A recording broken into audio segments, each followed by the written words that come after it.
What is going on, my Jets family? I want to thank you guys, like always, for tuning in to actually a special edition of the Take Flight Spit and Fire podcast. I see some of you guys in the chat. We got Brayton here with Let's Go, man. You know, I get pumped up, as you guys know. I get psyched. I love my Jets. Nothing pumps me up more than seeing you guys in the chat before. Like, I come in and I see Brayton before we even get started. Let's go, man. Looking forward to all these bubble battles. There's a lot. As you guys remember, like I pointed out to you, and we're going to get into it, preseason's so important. Anyone out there, I know there was I forget, NFL, it was Pro Football Talk. It was Pro Football Talk. They're a big source that came out and said preseason didn't matter. You guys remember my take. It's been a consistent take. The preseason is incredibly important. Incredibly important. Sorry, guys, just my apologies. My dog is, she's excited. She wants to see the game too. Hey, stop. But yeah, man, I'm excited. There's a lot of, good matchups coming up, and we're going to get into that. We're going to get into all of it. We got Joe here. Appreciate Joe. Jets, Jets. With you, brother. We got Noel. Sorry, I think it's Noel. Noel's here. Let's go, Jets. Football's back. That's my biggest thing, man. Football's back. This is it. Tomorrow, we had, a couple of other games, but Jets football. That's what mattered, guys. Jets football this Saturday, tomorrow. It's coming up. And as I remember, I was saying what Brayden said, the preseason, these bubble battles are infinitely important. These matchups we're going to see, certain players we've seen running with the ones. Because remember, like Robert Saleh keeps saying, it's a rotation. Remember, I thought it was a bombshell. Some people didn't agree. I thought it was a bombshell when Robert Saleh, kept reiterating, it's a rotation, it's a rotation, it's a rotation. But then he said, Corey Davis, Keelan Cole, and Jamison Crowder unequivocally, unconditionally run with the ones. That meant something to me.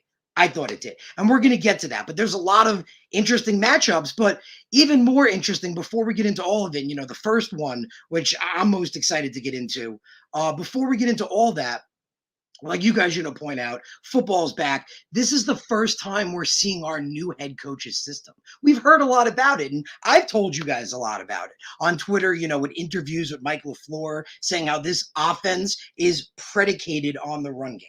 That we're going to get to LaMichael Pirine, who has exceeded my expectations, and again, I love to be wrong. We're going to talk about that as well. I'm fine with being wrong if it means our team is doing great. But he said it's a run-first team. I think the run, you could argue it's a run-first team because like Michael LaFleur said, in his, interview a couple of months back, remember I mentioned it to you guys, the run game is the crucial most part of this offense. The play action, the deep ball, short pass, everything is created through a healthy, good running game that comes through the foundation of a strong offensive line and a good backfield. And I think we have that. I really do. So we're going to get into some of these matchups. Again, appreciate you guys, with your comments. Noel brings up Denzel Mims. We're going to get to him as well. So one of the biggest things, first takeaway, I don't have a banner for it, but new system, right? Seeing this new defense that, is run by Jeff Ulbrich. That's the Robert Saleh defense we saw with the 49ers. This pass rush heavy defense. Remember, I told you guys that for my whole life, I mean, probably if you guys are, I'm 31, if you guys are around my age, my whole life, the defense has been the most important aspect of this team. We joked about the young kids, like we feel bad for them. Like this last decade of Jet football sucks. So I feel bad for the young kids, but I remember, the Pennington days, even the Sanchez days. I was in my teenage years then. Our team is always predicated around having a really strong defense. And if we're going to have a strong defense, it comes down to this pass rush. This pass rush is infinitely important. Remember, I keep saying that, and that's what I keep coming back to. If the defense is our best trait, and the pass rush is the best trait of this defense, this is the most important thing. And this is what I'm excited about. We're gonna talk about that with Carl Lawson and everything. But this, seeing this new system, seeing this new pass rush system where we have to get to the quarterback for it to thrive, seeing our corners on offense, seeing this Mike LaFleur offense, that's one of the biggest takeaways, seeing this system for the first time against real competition, which again, remember my take, anyone who says the preseason shouldn't exist is insane. I'm not even going to go into, you guys remember I've gone into it like a bunch, you could check prior podcasts. You can see them. So let's get started. Going in, the biggest story of all, the biggest thing we got is Zach Wilson's debut. Our rookie quarterback, our next guy, the one that's going to take us to the promised land. This is his first game that we're going to see in real competition. It is preseason, but preseason matters because you're seeing him against real competition. Granted, again, and remember I pointed it out, back to the Robert Saleh defense, the pass rush being so important, how great a pass rush we put together. They asked Wilson the other day, my apologies, guys. They asked Zach Wilson the other day about having a good defensive pass rush coming at him in practice, and he loved it. He's like, man, bring it on. Like, that teaches, like, basically what he said was, that teaches him, how to read better, how to make better systems. He joked, I hope that, practice pass rush is the best pass rush I face. And you know what? It could be, because we have an excellent pass rush. So that's great. Having that pass rush, not only for having a great defense, but for Zach Wilson's debut. And that's what we're going to get into as well. So the pressure. Remember, I mentioned to you guys, give me 1 second. I apologize. I want to put my phone on mute so it doesn't bother you guys again. Okay, we're back in it. On my Wednesday show, which I do, definitely please check it out. We do an all New York sports show.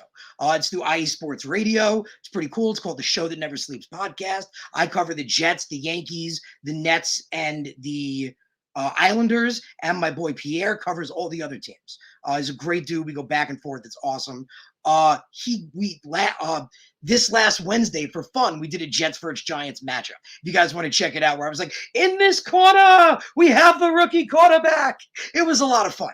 And he had his guys, I had my guys. We matched them up. So I have a little inside information here for you guys. And what Zach Wilson, we were just talking about facing a good pass rush. Well, the Giants have one a little bit. It's very interesting. So I have the Giants depth chart. I could throw it up so you guys see it. Give me 1 sec. I'll do that as well, so you guys can see what I'm talking about here. Here we go. Sharing that tab. So here we have the Giants depth chart in front of us now. And as you know, they have Leonard Williams. And remember, this has been my take on Carl Lawson. The reason I compared him to Shaq Barrett with, the production not being there, but being an excellent pass rusher, but contributing at the next step. Leonard Williams is another example.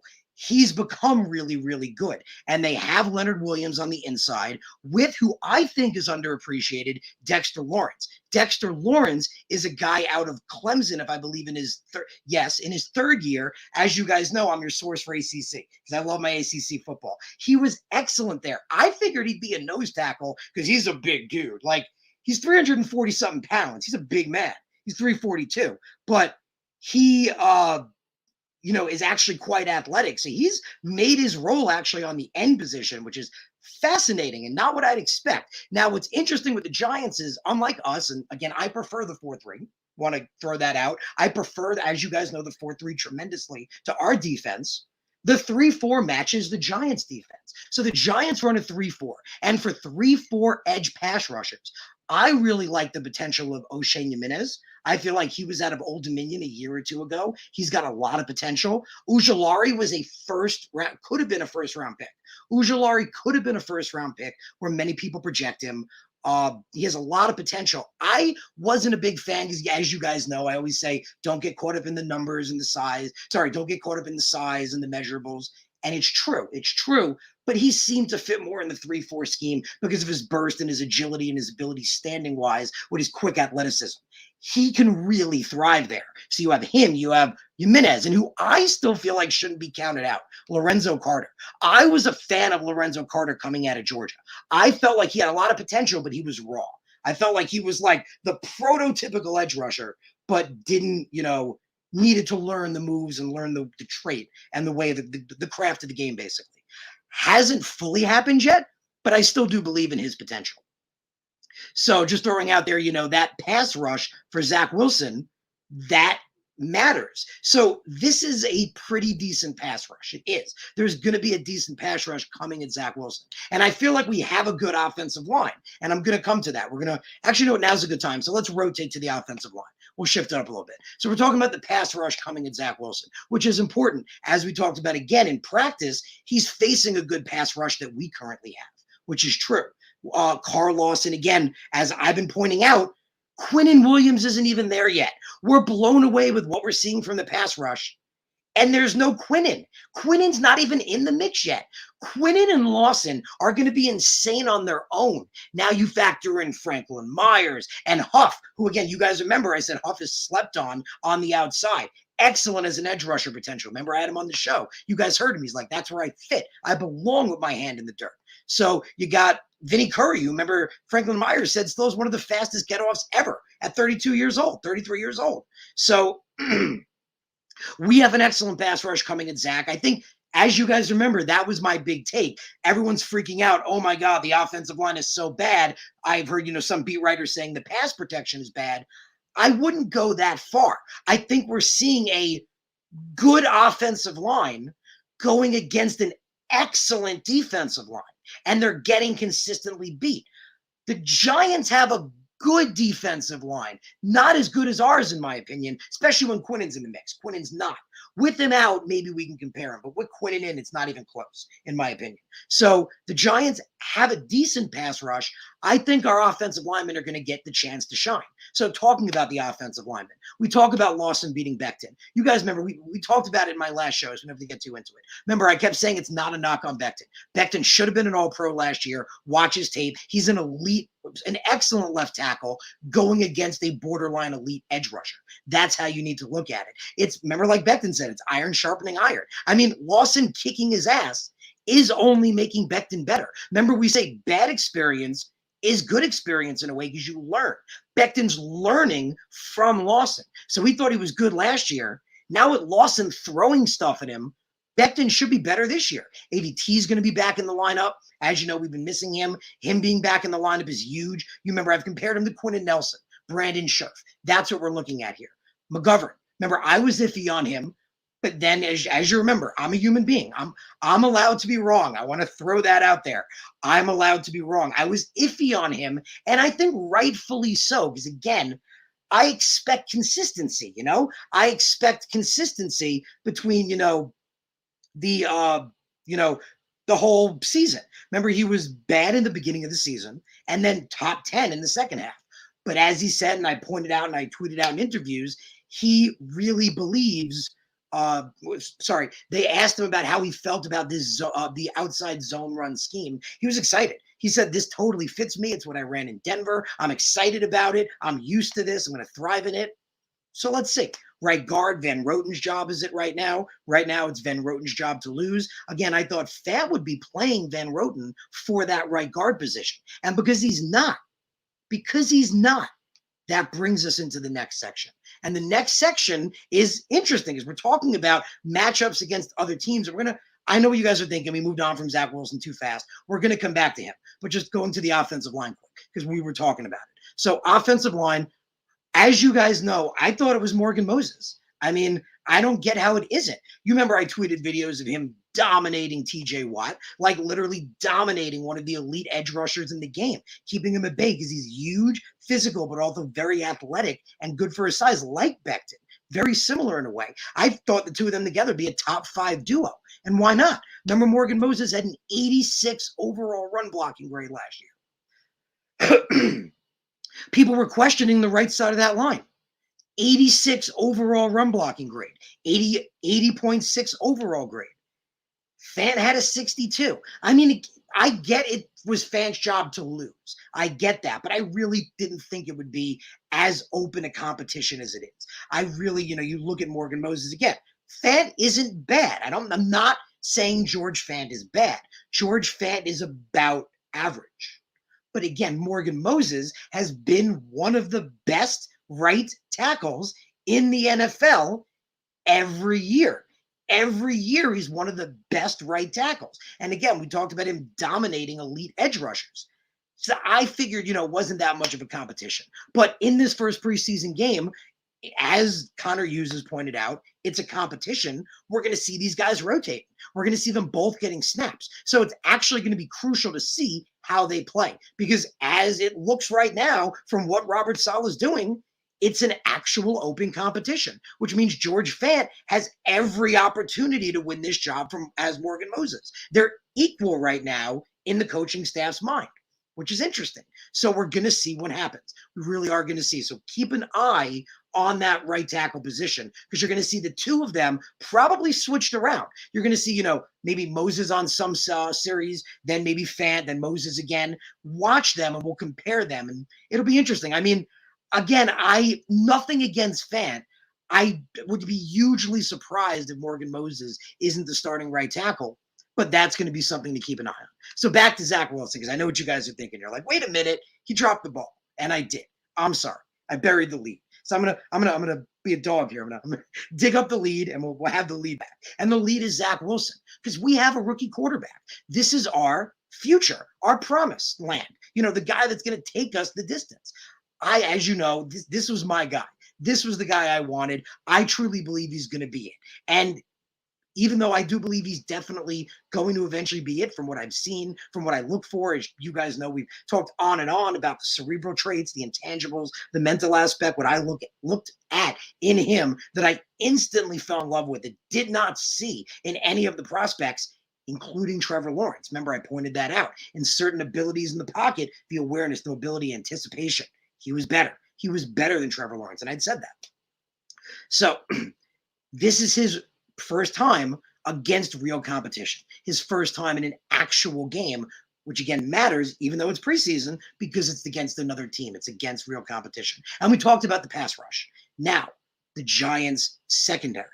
And I won't throw it up. I'll just mention it quick so we don't have to go too into it. The Giants have a decent secondary, as, again, shout out to my boy Pierre. He's my guy on Wednesdays. We do a great show together, the Show Never Sleeps podcast. He was talking all about that secondary on Wednesday, and they have some decent guys back there. I mean, as you guys remember, they signed Dory Jackson, and that was the guy you guys kind of wanted. I mean, I was indifferent, because remember, I kept pointing out he was injured a lot. When he wasn't injured, he was a CB1. Like, let's make that clear. When he wasn't hurt, he was legit CB1, but he was hurt a lot. So the Giants took the risk on him. They got him and James Bradberry, who looked a little bit like a CB1 last year, now together on the outside with Logan Ryan and Jabril Peppers in the secondary. That's an unappreciated, and he made this point, and I thought about it after he said it, and I was like, damn, he's right. That's an underappreciated secondary, and we need to take that into account right now going into this Giants game. This is an underappreciated secondary with a Dory Jackson and James Bradberry on the outside and Logan Ryan and Jabril Peppers over the top. And trying to remember who he mentioned. He mentioned a slot guy, a slot corner. Trying to remember who it was. I apologize, guys. I can't remember. If he's in, maybe he'll mention it in the chat. Might have been Isaiah Yadam. It might have been, Isaac. It might have been Isaac Yadam. Or Julian Love. Julian Love you mentioned as well. There's also Xavier McKinney, who's a young guy. This is a talented, I remember now, Radarius Williams. That was it. If you guys remember, I was high on Radarius Williams. Remember, I talked about late cornerbacks I like, without question. Every time I talked about late cornerbacks, you guys remember, I always said Radarius Williams, the kid from Oklahoma State. Well, the Giants drafted Radarius Williams. So they have all these guys I just mentioned with Radarius Williams. This is a talented secondary. It really, really is. So they have a decent pass rush, again, with Leonard Williams, and I mentioned Dexter Lawrence, the Clemson kid, and a couple of those edge rushers. But they have a decent pass coverage. They actually are pretty good in pass coverage. So we do need to take that into account. I'm asking all Jet fans, in a rookie's first debut, take the secondary and defense into account. I think he's going to play well, but as you remember, rookies have ups, they have downs, they have good games, they have bad games. The best way to sum up Zach Wilson, I feel like, is this. You want a quick hot take, it's this. He's going to have ups, he's going to have downs, but in the long run, I think he's going to be as good as anybody else. That's it. That's honestly how I feel. There's going to be ups and there's going to be downs because he's a rookie. But in the long run, as we talked about, the things to look for, is he learning from mistakes?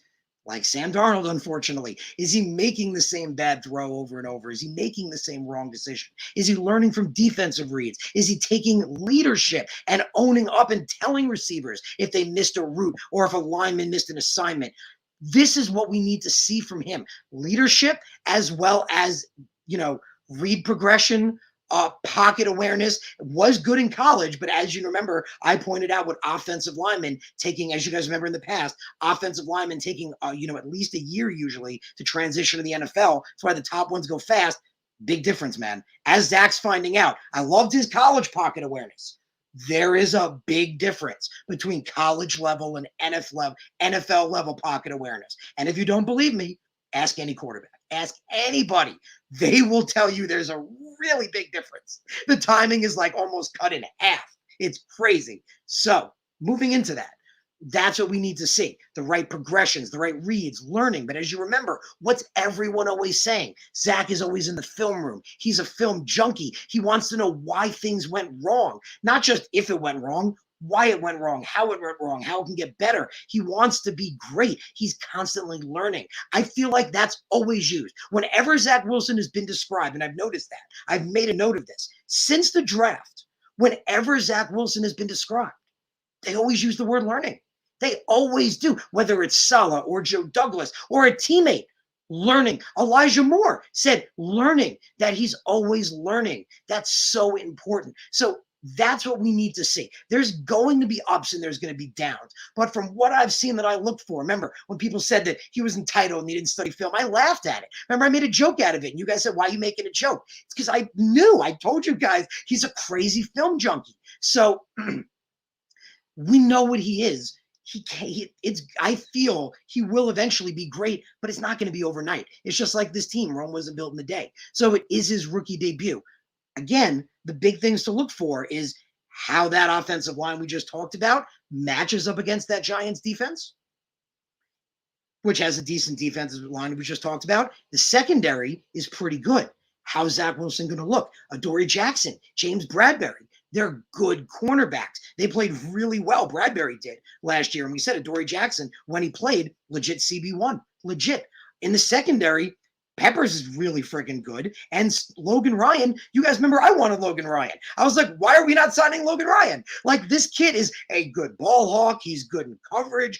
He's just good at everything. Like, I didn't get it. Like, they have a talented secondary. So how does Zach look against that? If, biting my tongue, if he makes a bad play, if he makes a bad read, if he throws a pick, does he learn from it? Does he realize, okay, that doesn't work, or this lineup doesn't work, or I threw this too late? That's what we're looking for. It's the little things. And I don't have the quote in front of me, but Zach said it the best. They interviewed Zach, and Zach basically said that in practice. He said, it's not like, and it was kind of a shout out to, in a way, Jet's Twitter.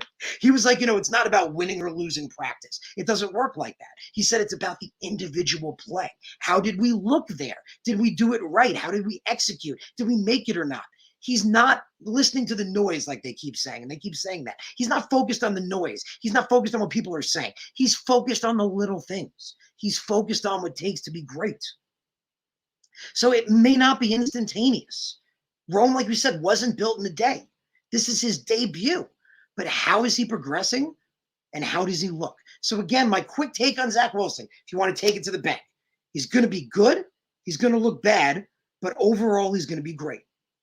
He's going to have ups, he's going to have downs. But overall, in the long run, he's going to be as good as anybody else. I do believe that. I feel like I see what he does, how he dedicates himself to the game, and how much ability he has already, just innate as we talked about in the pocket alone, and his throw accuracy, his ability to throw people open, his decision-making, his processing, everything, he has it. So he has the potential. We couldn't say that about Sam, but he has the potential to be as good as anybody. To be as good as anybody out there. And I am saying that right now. He has the potential to be as great as anyone.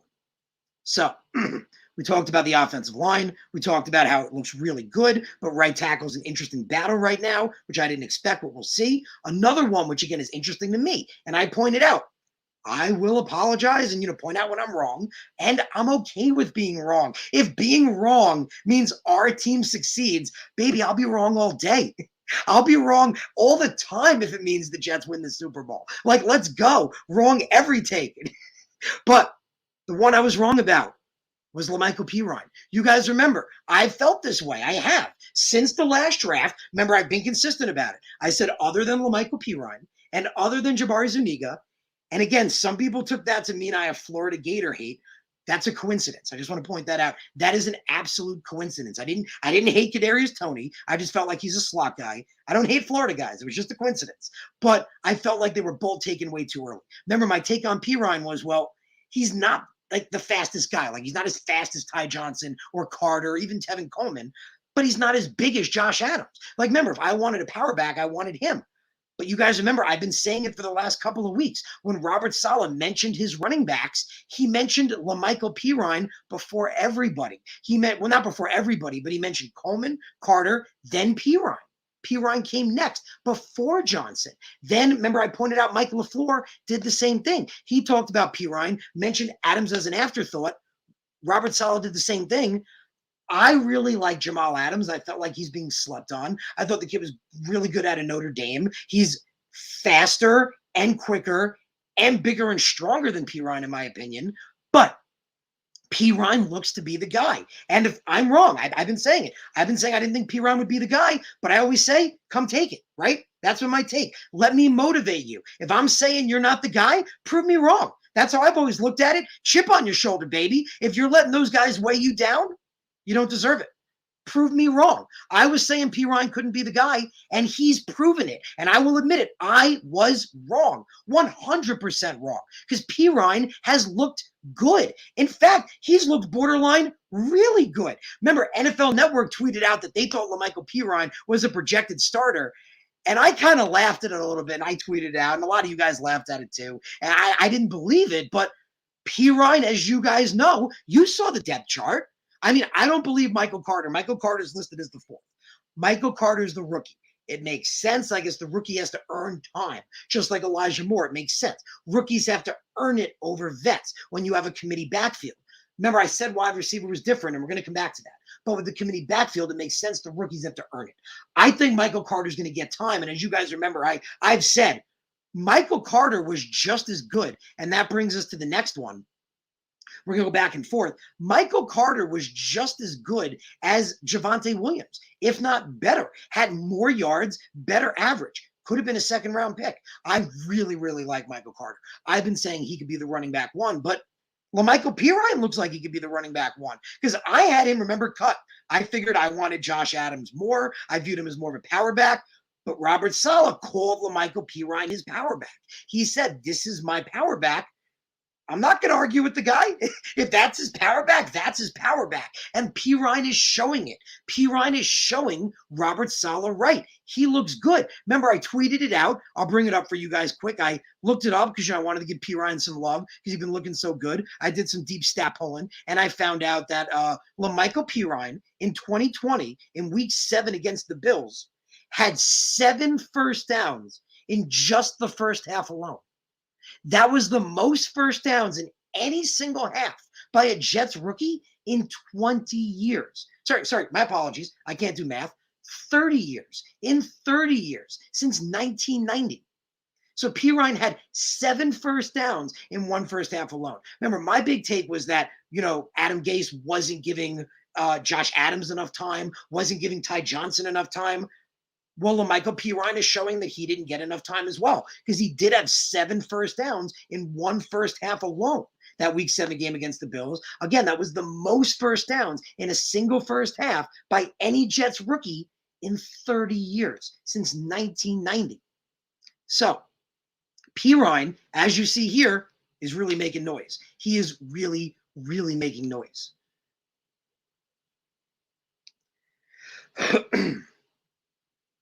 So just looking at some of your guys' comments, seeing what you guys wrote there. Appreciate all you guys. Love that you guys are there. Jenny points out, how's Moore's quad? I don't know yet. Unfortunately, there hasn't been any reports. From what I have, and I tweeted it out, I will bring you the exact quote because it came from Robert Saleh. Just give me 1 second. I tweeted it the other day because he did announce it in the beginning of his press conference. If you just bear with me 1 moment. I can give you guys all the injury updates if you want quick. Happy to do that. Again, as you guys know, I like to, I cover, even though unfortunately I'm not on the beat, I cover as much as I can. I get active as I can. I know some people, so I hear things, as they come out. So just, giving you some stuff. So Elijah Moore is being evaluated for a quad injury, as you guys know. They said he's most likely going to get an MRI. It makes sense. I mean, the way he made it sound like it was precautionary. He made it sound you get an MRI to make sure there's no structural damage. He said he could be good for the game. I wouldn't play him. I mean, Moore is our future. Moore is this potential superstar. You guys know I've said so much about him. He's looked great. Him next to Carl Lawson have been the best guys on the Jets so far. I don't want him to get hurt anymore. I mentioned, everyone was talking about, with Jamison Crowder. Excuse me. Everyone was mentioning with, Jamison Crowder and potentially cutting him with Samuel. Remember, I kept saying you need talented guys. You want your rookie to have as much guys as possible. Also, you don't know who's going to get hurt. That was also what I pointed out, too. You don't know. And rookies, it's a tough transition. I pointed that out with Denzel last year. There is a transition from college to the NFL. And unfortunately, a good amount of rookies wind up getting hurt. As you guys remember, Denzel Mims didn't just hurt one of his hamstrings. He hurt both. He hurt both of his hamstrings. So that was, excuse me, why he was lingered so much last year. People felt like he wasn't up to full speed at all throughout the season. But you don't know. I mean, Elijah Moore, future superstar. We love this kid, but we don't know. We want him to get 100% healthy, and that's why it's good to have depth. So Brad's saying, how's AVT doing? Like I said, I'll give you guys some quick updates. So we said Elijah Moore could be good for the game. I wouldn't play him. Quinnen Williams is on track to be ready by the Green Bay joint practice. So when the Green Bay joint practice comes, Quinnen Williams is on track to be there. The same thing for Braxton Berrios. He is supposed to be back by the Green Bay joint practice week as well. He has groin tightness. According to AVT, because one of you guys asked, shout out to Brad. Brad asked about AVT. Robert Salas said AVT is still day-to-day. He quoting him, he said he's involved in every walkthrough rep and every meeting. So he's still there. He's still participating. He's still, doing the walkthroughs. He's not taking physical contact, but he's out there without taking hits. He's doing what he needs to do. It's smart. He's still learning the system. He's still getting better. So again, Robert Salas said he's involved in every walkthrough rep and every single meeting. So he's still participating. He's still active. He'll still be up to snuff, but he's day to day. And again, just like Elijah Moore, this is our future, guys. AVT is not like Elijah Moore. He's a potential Pro Bowler. Remember, I compared him to Quentin Nelson. AVT, that 92.8 pass blocking grade last year. You want him to get healthy. Same thing like Elijah Moore. You want these guys to be 100%. It is important to see what they can do in real competition, but at the same time, it is preseason. So you want to see what they can do against real competition, but you don't want them to get hurt further. So if Moore's not ready to go, if AVT's still day-to-day, let him rest. Again, like Robert Salas said, he's involved in every walkthrough rep, so he's learning his assignments, he's making his blocks, he's doing what he needs to do, and he's at the meetings, he's learning. He's going to be plug and play, just like Elijah Moore. Once they're healthy, once they're ready, they're going to be plug and play. They're going to be put them in, watch them go. So we talked about LaMichael Pirine, man. He's making real noise. We talked about that Giants defensive line before. Again, we talked about they have Leonard Williams. He's going to want to stick it to the Jets. I mean, we just know that.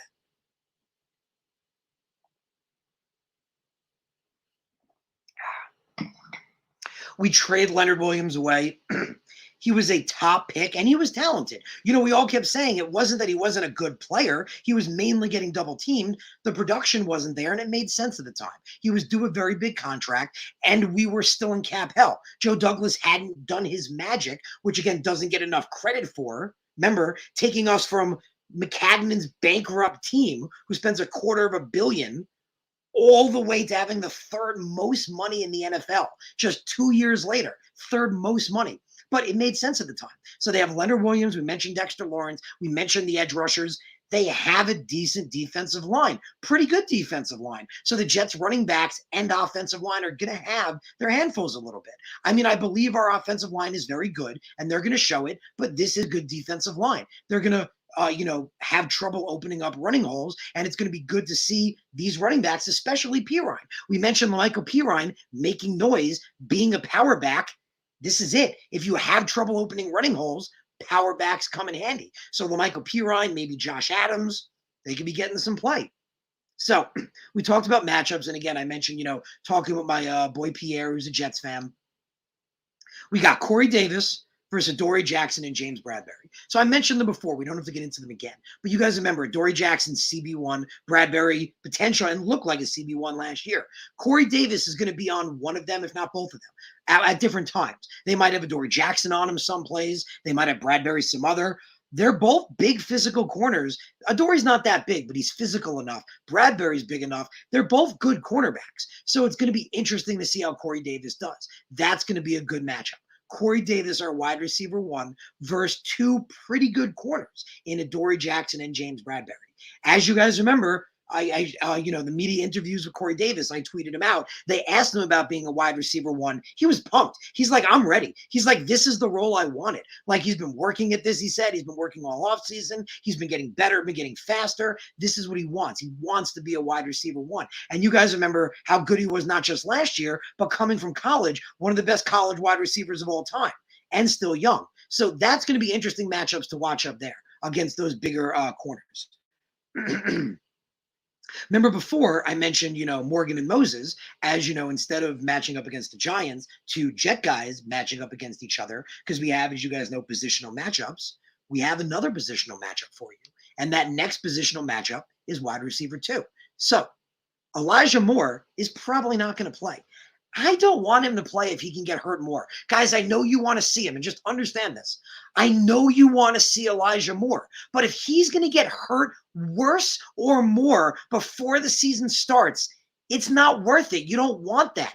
This kid, like Zach Wilson, has the potential to be great. Don't put him in a bad situation. So I don't think Elijah Moore should play, which means with Corey Davis being covered by top corners, he's going to get, either a Dory Jackson or Bradberry. The other guy, either Jackson or Bradberry, are going to get Cole or Mims. So without Elijah Moore, we have Jamison Crowder, and I didn't bring him up because we know who he is. We know who Jamison Crowder is. Those who forgot are going to remember quick. Jamison Crowder, as you guys remember, I never wanted to get rid of. One of the best slot receivers in the wide receiver period since coming. One of our best wide receivers. Last 2 years, would have had 1,000 yards the other 2 seasons ago. He's really, really great. He's going to have potentially a great game. But at wide receiver 2, Keelan Cole and Denzel Mims are both going to get time. So it's going to be interesting to see that. As you guys remember, if you want to check it out, please do. I wrote on my website, takeflightmedia.org, an article entitled Wide Receiver 2 is Keelan Cole's job to lose. And I truly do believe that. Because again, as you guys remember, when they interviewed Robert Saleh, he kept going, it's a rotation, it's a rotation, it's a rotation. But Corey Davis, Keelan Cole, and Jamison Crowder unconditionally run with the ones. So as we said, we've mentioned everything with, Cole keeping the job after Mims came back, looking really, really good, being the better route runner, being the better fit in this system, wanting the job, looking like an excellent wide receiver the last couple of years. Joe Douglas trying to get him the last couple of years, all of that. Keelan Cole has solidified himself as of now as the starter. So Mims can get it. Well, don't get me wrong. And I covered that in the article. If you guys check the article, you'll see I said Mims can get it. Denzel Mims can totally take that wide receiver 2 spot, but he has to take it. As of right now, it's Keelan Cole's job to lose. So that's how I look at it, the way Robert Saleh said it, and from what we've seen. Keelan Cole is the wide receiver 2, and it's his job to lose to Denzel or possibly Elijah Moore. Remember, we said Elijah Moore could line up on the outside. He's that talented. Daniel Jeremiah reiterated that the other day. He could definitely be that guy potentially, but it's Keelan Cole's job to lose. So this is an interesting thing. I want to talk about Denzel Mims for a second because they interviewed him and asked him about when he got sick during OTAs. As you guys remember, we heard he got sick. We knew about this. This was a past story.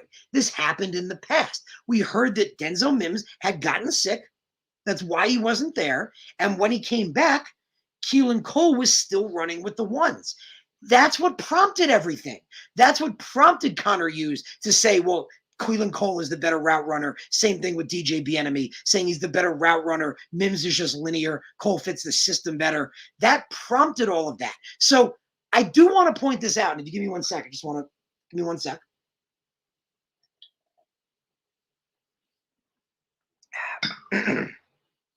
I do want to point this out because I feel like some people took this as a new story. And some people are saying, because as we've seen, Keelan Cole has been the wide receiver too. Since Mims has gotten healthy and been back on track and been at camp, been doing the work, he's been the wide receiver too. Keelan Cole has.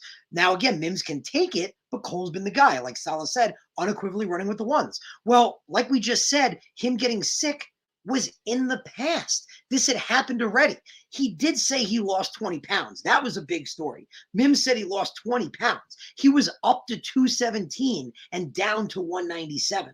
He said he's up to about 208, is about where he said. So he's getting there. He's getting to where he needs to be. But he had food poisoning and he was sick. He's getting back to health.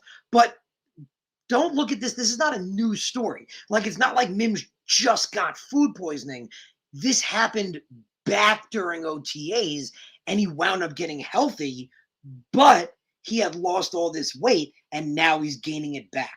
That's how we need to look at it. It's not a new story. So I just want to clarify timelines. So with this, he is at 208. He's getting back to that spot. He can take it. He can totally. Remember, I had said before we got Corey Davis, before we got Keelan Cole, I was saying Mims could be a wide receiver one. Remember, he could have been a first-round pick, should have been a first-round pick, excellently talented, great contested catch guy. He makes great contested catches. He's big, got great physical size. He's fast. He's quick. He needs to work on his route running, but he knows what he needs to work on. Remember, I tweeted out, it was a day or two ago. They asked Denzel Mims about it, and I loved his answer. Man, I literally said after the quote, I'm rooting for this kid. Like, I like Keelan Cole. I really, really like Keelan Cole. And if, as I pointed out, if he has 1,000 yards, you guys are going to be cool. Like, you guys are going to be fine with it. We just want someone to be the guy. So if Keelan Cole can be the guy, that's totally fine. Like, we're going to be, again, if Keelan Cole is the 1,000-yard guy and we pay him big money and he keeps being an 1,000-yard guy, I don't want to crap on Denzel Mims, but if that happens, you'll forget about Denzel Mims. You'll be cool with it. You'll be like, okay, whatever. We have a guy. So it is Keelan Cole's job to lose, but Denzel Mims has looked really good. He's getting his weight back on. He's looked up to form, and as I pointed out, it was about last week, I think it was about last week, I pointed out he had a media availability, and he said that he gets there before practice. He gets there after practice. He works with the quarterbacks on the sideline during practice. So he's catching balls while he's on the sideline. And they asked him if he was told to do that. And he immediately said, no, that's what I want to do. Like, I want to be great. I want to get better. Like, no one told me to do that. So I like what Denzel Mims is saying. I'm rooting for him. If he wants to be the guy, that'd be great. Mims or Cole. If Keelan Cole wants to be the guy, that's awesome. If Denzel Mims wants to be the guy, guess what? That's awesome. It's great. So one of them is going to get the opportunity. So that's going to be an interesting matchup to see Keelan Cole and Denzel Mims, battling out that wide receiver too. So we talked about the offensive line. Man, I want to talk about our defensive line because remember, I talked about it before and said our defensive line is the most crucial thing on this team, basically. You can even argue, well, the quarterback is super important, but next to the quarterback, this defensive line is, and the pass rush is the bloodline of this team. And we talked about how our defense is always so important, and we have a great defense right now. Well, our great defense is predicated on the pass rush, predicated on getting to the quarterback. Now, we talked about the Giants' defensive line, and they have a good one, but this is where it gets exciting. My boy Pierre talked about the Giants' offensive line, and it ain't good. This is a secret. This is a newsflash. The Giants don't have much of an offensive line. They don't have much of an offensive line at all. So, my take, Jets defensive line should feast. That is my take here, guys. The Jets defensive line should be feasting all day. They should be in that backfield. They were able to dominate Mekhi Becton. Well, sorry, Carl Lawson was able to dominate Mekhi Becton. Well, and Andrew Thomas, their left tackle, he's not as good as Mekhi Becton. Remember, Andrew Thomas was the top left tackle last year. My guy was Mekhi. Remember, that's what I kept saying. Me and Joe Douglas, we see eye to eye. Like, Mekhi is the best left tackle in this draft. And he was better than Andrew Thomas. So if Carl Lawson is killing Mekhi Becton, what is he going to do to Andrew Thomas? Like, he's going to wrap Andrew Thomas in a knot, and he's going to twist him up, and it's going to be fun to see. So, man, their defensive line is good. But the Giants' offensive line, it ain't so good. It really, really isn't. It is not that great a unit. He took us through it a little bit. He was saying Will Hernandez hasn't been as good as he's supposed to be. Shane Lemieux is young. Nick Gates is young. Anthony Thomas, Andrew Thomas hasn't been yet what he's supposed to be. Matt Pearl is young. Their offensive line is a question mark. So with their offensive line being a question mark, man, we got to get to that quarterback. And as we saw in practice, what is Danny Dimes doing? Like, Danny Dimes is making some crazy throws when he gets some pressure in his face. So let's see what the Jets can do, man. Let's get some pressure in that guy's face. Let's see him make some mistakes. Because, as we said, the pass rush is the most important part of this defense. It's what makes this defense work. It's about getting to the quarterback. And that Giants offensive line is not that good. So again, Carl Lawson has been killing Mekhi Becton. What is he going to do to Andrew Thomas? So let's move on to the Jets defense. As we talked about that defensive line, one guy you guys want to keep an eye on is Hamza Nasruddin. As you know, I have talked nonstop about him. I loved him when we drafted him. Remember when we took Jamian Sherwood as a linebacker, as a safety to play linebacker? Remember, my immediate take was, well, I don't hate the pick. I mean, Sherwood murders people. Like, that dude puts people out. But I wanted Nasruddin. Like, that was my guy. Like, I'm like, if we're taking safeties to play linebacker, give me Hamza. Man, Hamza's talented. If you guys haven't seen it, I tweeted a little video today of some of his college play. Please check my Twitter and see his college play. He is legit. This guy is a ball hawk. He makes great picks. He's always in the right place. He's fast. He's quick. He's got great burst. He's got great length. He's 6'4", 220 pounds. But he's quick, like we said. He can cover tight ends. Remember, Jamal Adams really couldn't cover tight ends. Hamza Nasruddin can. Next to C.J. Mosley, Hamza Nasruddin is the second best coverage linebacker on this team. I've been saying, remember, I kept saying Nasruddin is a second to third round pick. He had almost 100 tackles between 2018 and 2019, 192 in total. This kid could have been a second or third round pick. How we got him in the 6th round, I have no idea. How it's like Bryce Hall. How his injury let them fall, I have no freaking idea. But Hamza Nasruddin, just like Bryce Hall, when he gets to start, he's going to show people. And as we saw, he's already running with the ones. We see him in the starting lineup with C.J. Mosley and with Jarrad Davis. So while we're talking about Nasruddin and the linebackers, let's talk a little bit about C.J. Mosley. So I've said it before. I was nervous about C.J. Mosley because he hasn't played in 2 years. I mean, the NFL is the NFL for a reason. This is a very, aggressive, physical, hard contact sport. He's been out of it for 2 years and he's closer to 30 than not. I had question marks. I had a hope that he would come back as good as 2019.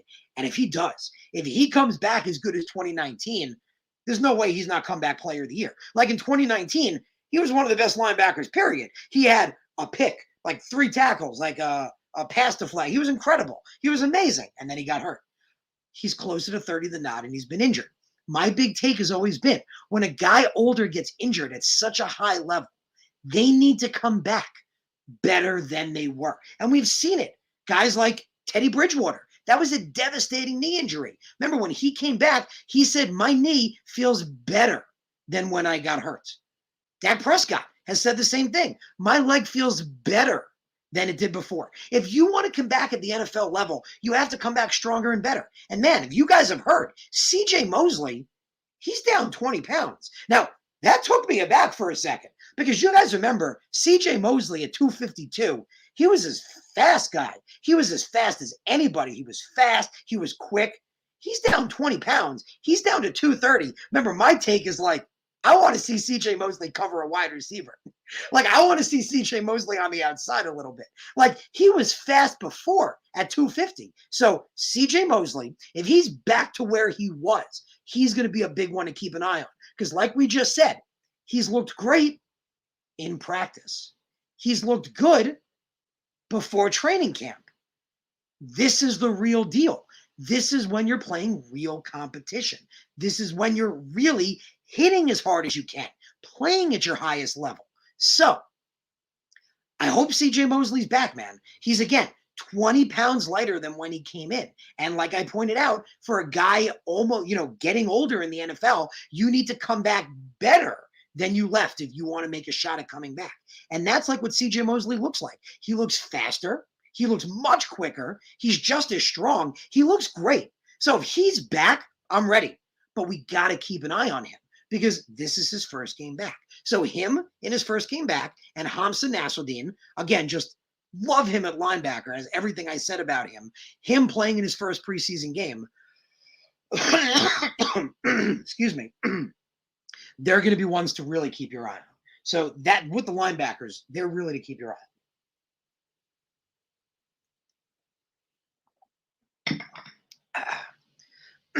So I talked about linebacker.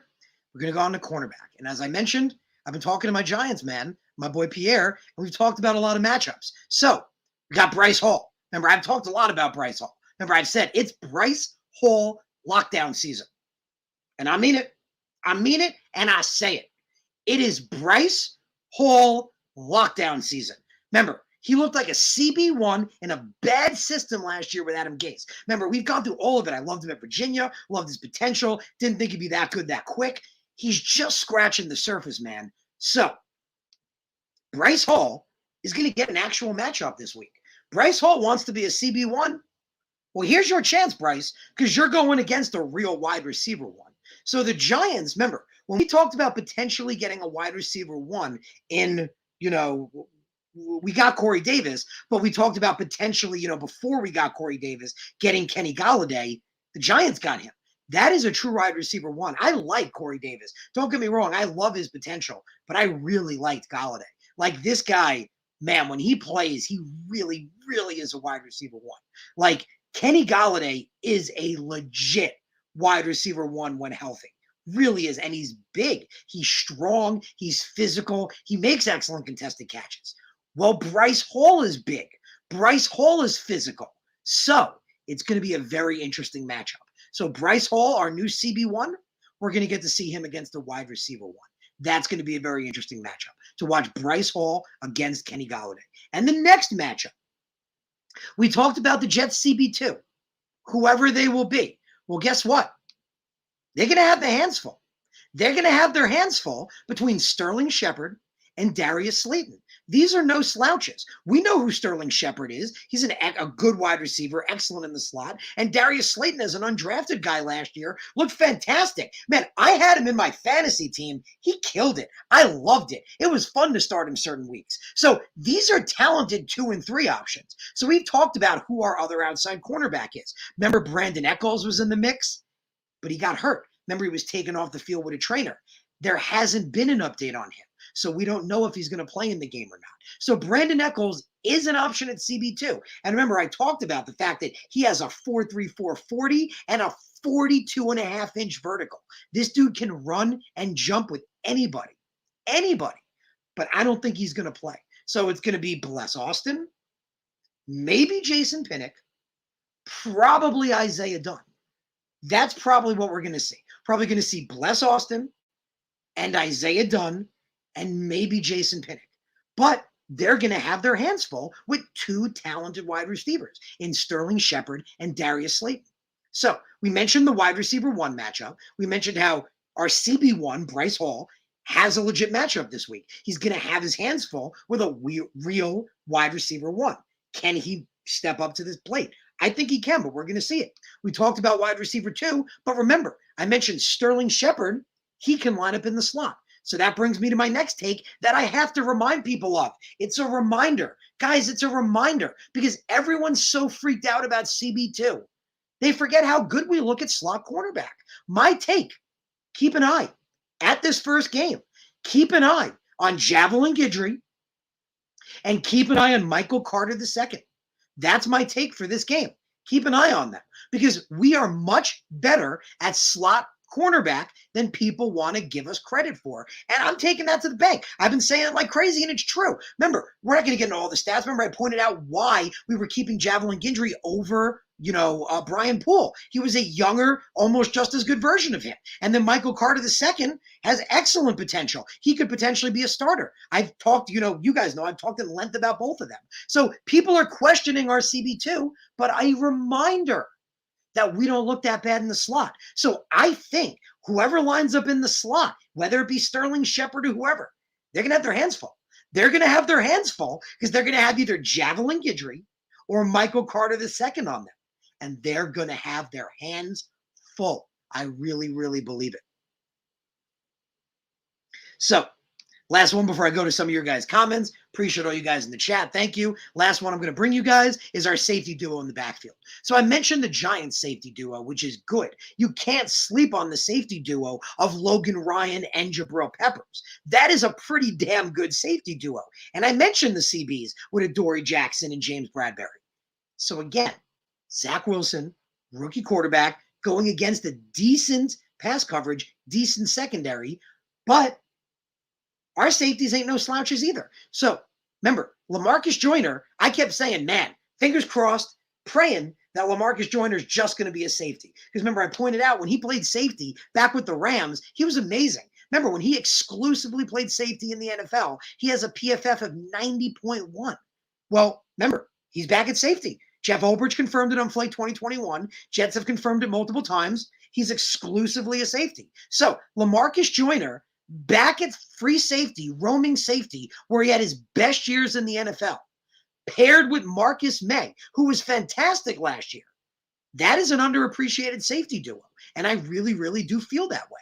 Again, LaMarcus Joyner, who, when he was a safety exclusively in the NFL, 90.1 PFF grade. Go back and watch him at the Rams. When he played free safety, he was a ball hawk. He was great. He was good in coverage. He was great in the backfield. He was excellent. So him now back at safety where he belongs, paired with Marcus May, and don't sleep on Ashton Davis. Remember, he's got coverage ability, but he drops the hammer. Remember, I pointed out what he did to Cam Newton. He knocked his butt out of the game.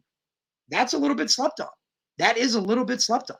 So those are the matchups that I want you guys to watch in the game. So I appreciate all you guys in the chat. Again, I appreciate all you guys. I appreciate Jets Gang, Rusty Spooner, Blunted Vegas, Megan McGrath, Brad Finkelstein, Brandon, Hader Ali, Jenny, Noel, Joe, all you guys. Super appreciate. Love that you guys are here. So that was what I wanted to give you guys. I'm going to go through some of the comments now, and we're going to talk about that. But those are the matchups to look for. Again, remember I mentioned it with the Giants, with that decent pass rush, but a good secondary. So keep an eye on that defense, and those are the matchups to watch for. Those are all the positional matchups. So Jets Gang points out he doesn't want Austin starting. Shout out to Jets Gang.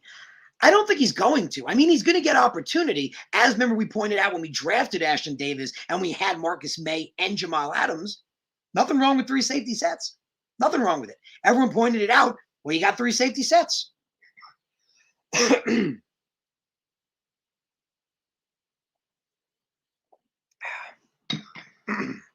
So I don't think he's going to be starting in the beginning per se, but if he earns the opportunity to start, so be it, right? So be it, man. Be interesting. But I do feel like LaMarcus Joyner exclusively playing safety and Marcus May are a slept-on safety duo. I feel like they are underappreciated, and I think like we used to think of like how Jamal and May could be an amazing duo. I think that could be that now. I think Joyner and May could be a much better duo than people are going to give them credit for. So Blunted Vegas points out, shout out to Blunted, tomorrow Zach's honeymoon is over. Time to get shit done. It's true. I mean, again, you have to look at it through a rookie quarterback's goggles. Remember, we pointed out this is not Sam Darnold in his 4th year. It was a different perspective before. A quarterback in his 4th year, yeah, shit or get off the pot already. But this is a rookie in a, rookie system. We're going to see good and we're going to see bad. Remember, I think the way I said it, my quick take is the best. There's going to be ups and there's going to be downs. But eventually, I think Zach Wilson is going to be as good as anybody. He's going to be as good as anyone out there. So the honeymoon is over. But again, it's a decent secondary. I pointed it out through the whole show. This is a pretty good secondary he's going against. So we have to keep that in mind if Zach has trouble, getting a receiver open, makes some bad reads. He's a rookie. Does he learn from them? That's what we need to see. We need to make sure he's learning from his mistakes. And again, he is going against a good secondary. But at the same time, he could kill it, man. He could absolutely kill it and be absolutely unbelievable.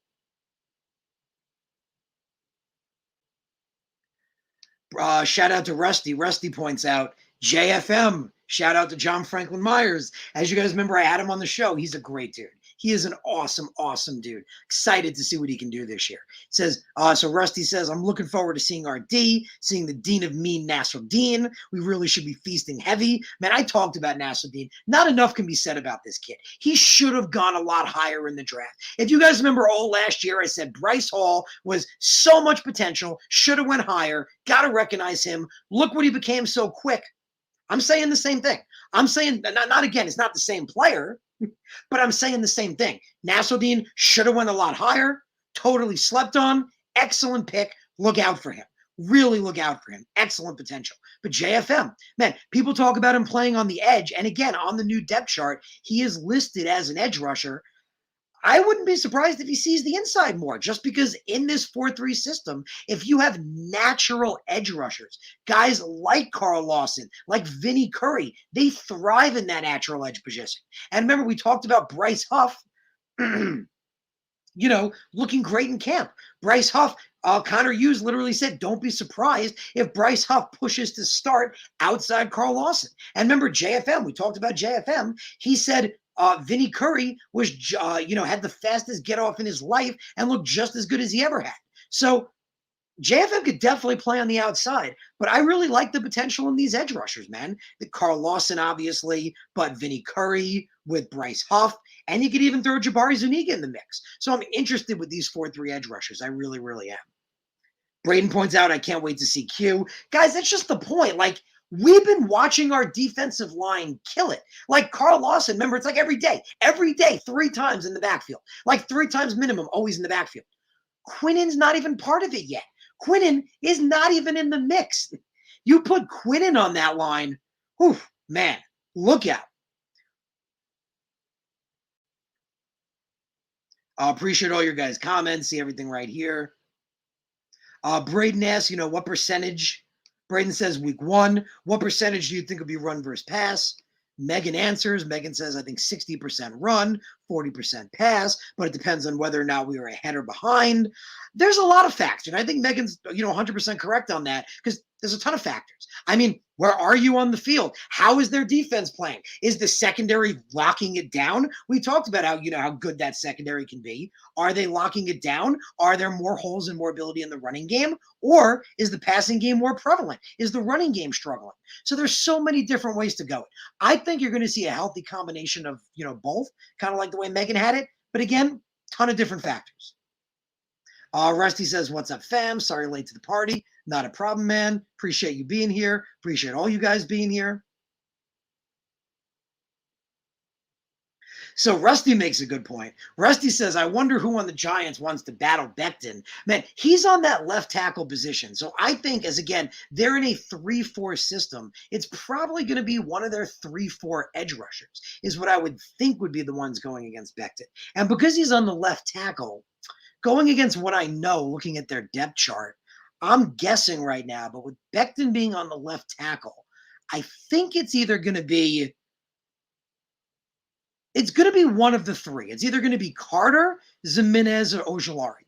It's definitely going to be one of the 3. So one of those 3 guys is going to have the opportunity to match up with Becton. And like we pointed out, everyone's like, oh, Carl Lawson keeps beating Becton. Well, again, Carl Lawson's going to be great, and that's awesome that he's beating Becton. We saw what Becton was last year. We don't question Becton's ability. It's because Carl Lawson is that good. But Carl Lawson is just making Becton better. Remember, like Becton said, iron sharpens iron. With Lawson kicking his butt, he's learning, well, okay, if I have a guy against me of this kind of strength, if this kind of ability, well, I know I have to move my foot this way, or I have to do something a certain way. He's learning. So Becton is only getting better and better. So Jets Gang points out, how do we keep JFM and Foley?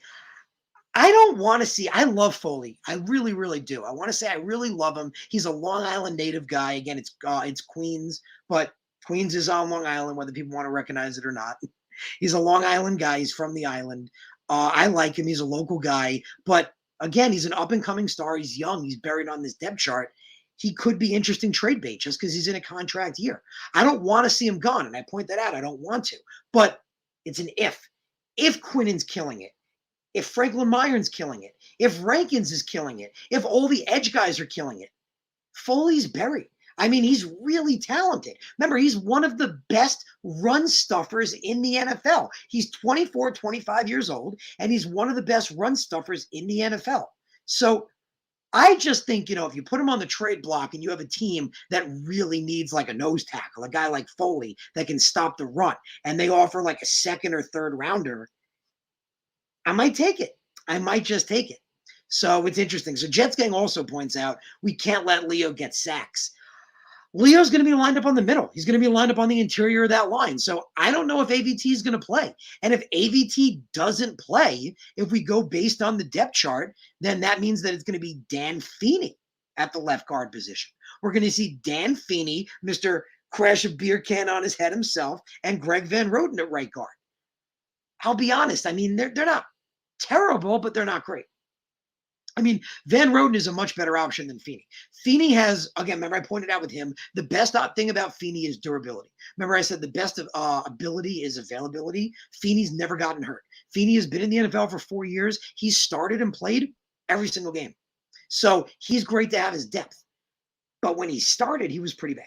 When he started, he was a pretty bad guard. So if he's starting over AVT, because AVT is not ready to go, and you got Van Roten on the other side, Van Roten is better, but I think Leonard Williams might be able to beat both of them. So I am a little nervous about that, I'll be honest. With Leonard Williams specifically lining up on the interior of that line, I'm hoping Connor McGovern, if I were, Robert Saleh, I would get in McGovern's, ear or something. And I would say, watch out for Leonard, like whoever Leonard's on, especially if Leonard's on Feeney.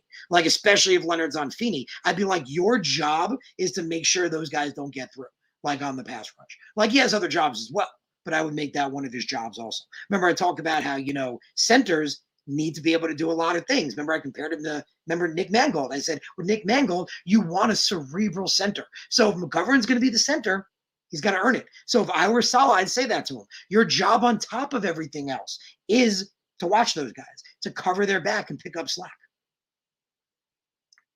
Shout out to Rusty. Rusty points out how many passes does Herndon drop tomorrow. Man, I pointed out, and again, I'm happy to not just be wrong. Remember, I said if Herndon wants it in camp, he's got to earn it. Remember, before training camp started, Herndon, I said he could be a potential cut. I honestly thought his butt could be potentially cut because he was having a lot of drops in OTAs. He had a lot of drops in minicamp to the point where he was consistently running with the twos. And remember, I kept saying he's in a contract year. If you're in a contract year and you're not stepping up, when the hell are you going to step up?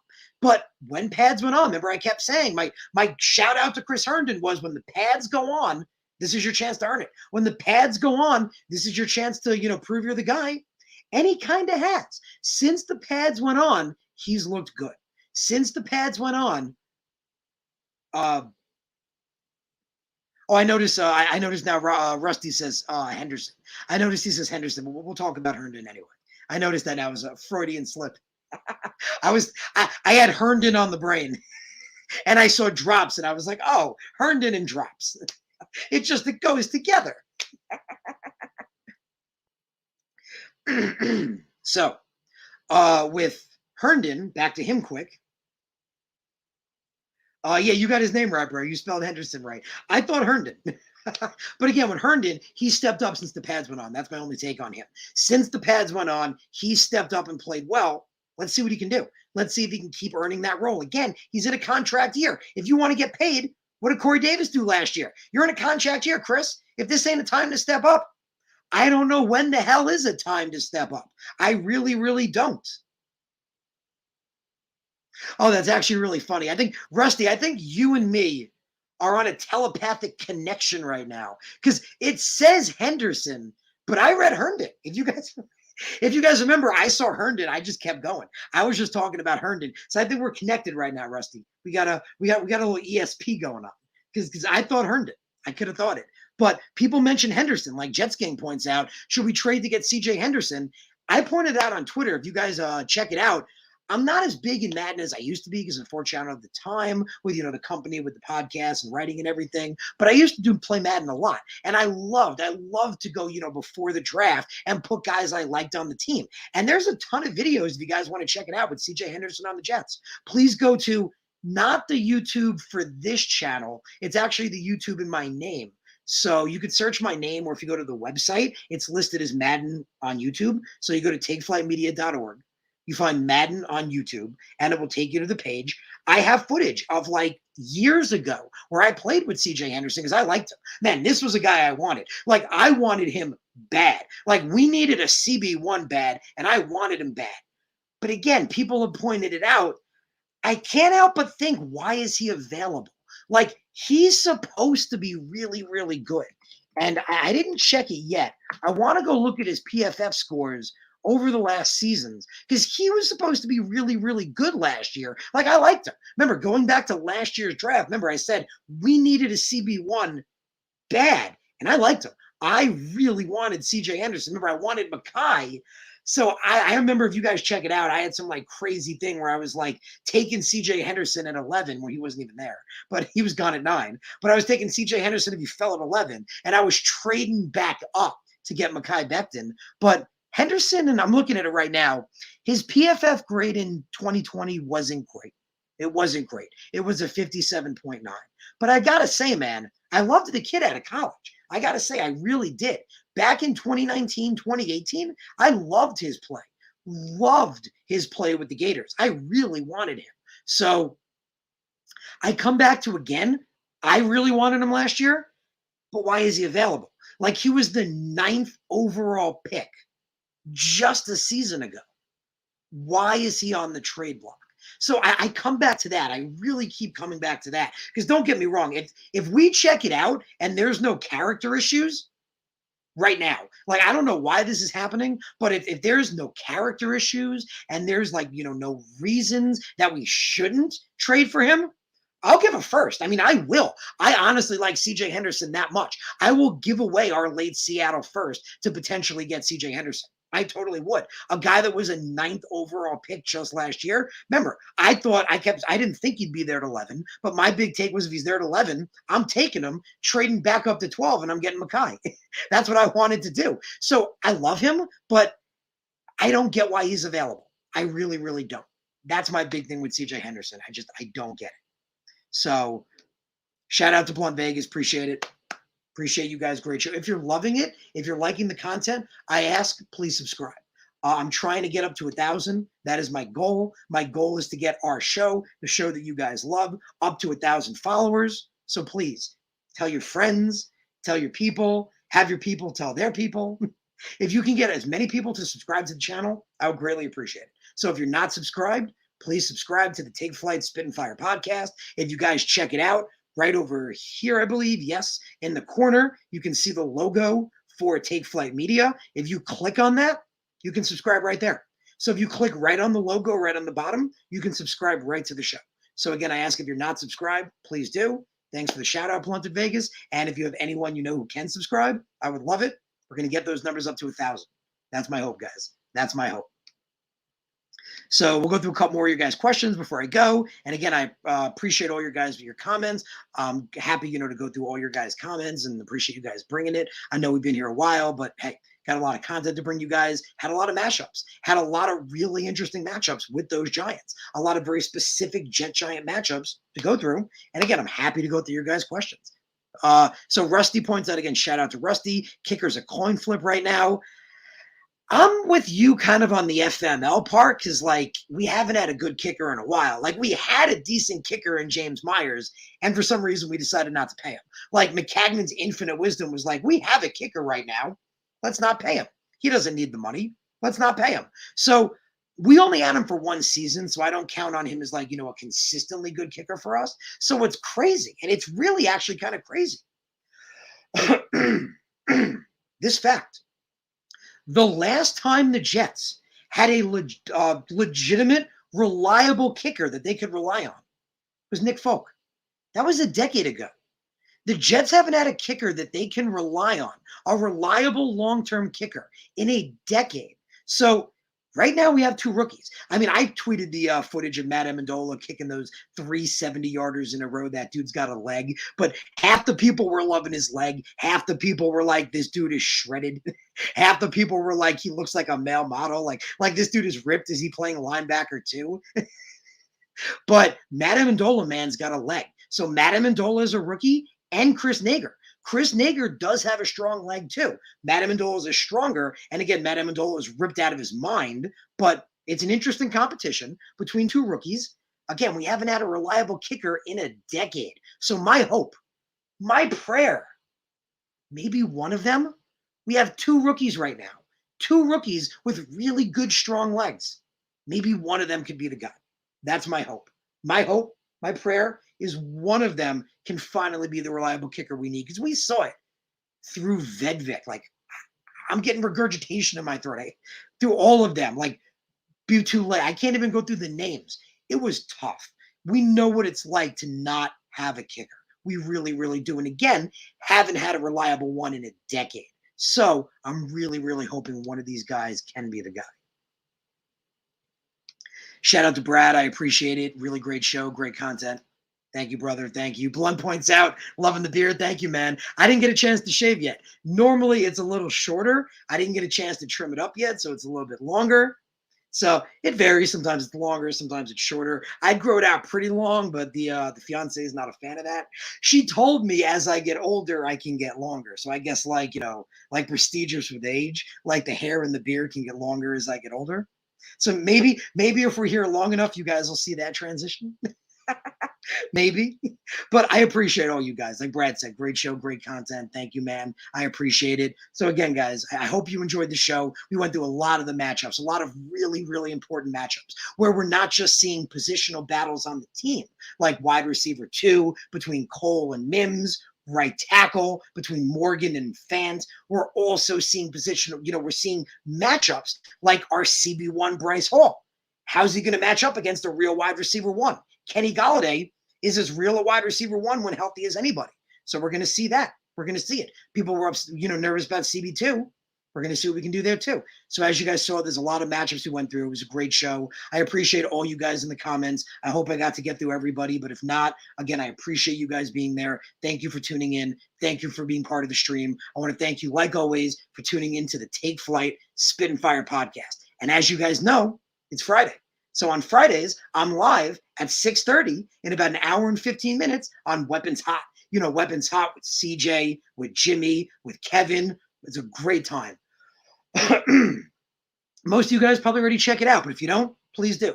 As you know, every Friday night, 6:30, we got the Weapons Hot podcast. So I see you guys. Thank you. Appreciate you guys again for tuning in. Thank you for being here. Thank you for tuning in. Please subscribe. Again, please subscribe to the channel if you haven't. And thank you guys for tuning in to the Take Flight Spit and Fire podcast. Have a wonderful, wonderful weekend.